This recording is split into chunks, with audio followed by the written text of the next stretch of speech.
La première Smart Drumline est installée à 300 mètres de la côte.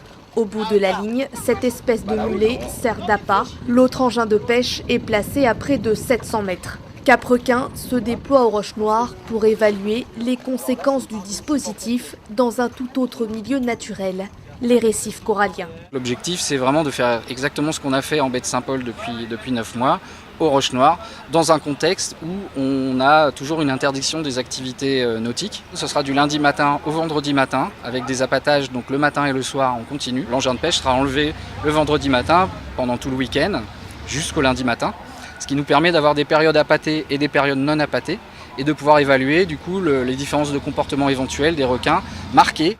L'expérimentation dure 3 mois. Selon les données récoltées en baie de Saint-Paul, les drumlines n'attireraient pas les squales. Mais appâter les requins les pousserait-il à rester dans la zone ?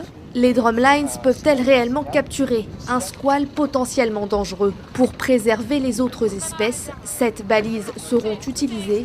Le but, déterminer leur taux de survie. Ça s'intègre à un programme plus large qui s'appelle le programme Remora et qui a pour but de mieux comprendre et de mieux connaître ces populations de requins autour de la Réunion. De ce qu'on a vu, il n'y a pas eu de problème majeur.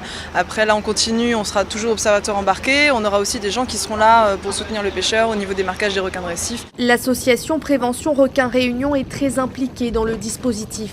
Et depuis plus d'1 mois, des médiateurs de surveillance et de prévention sont opérationnels. Ça va être des postes afin de responsabiliser un petit peu les usagers via l'interdiction préfectorale et également via le dispositif expérimental Cap-Requin. Des personnes qui vont venir intervenir en cas de besoin pour un usager, jouer un rôle de médiation et de prévention également.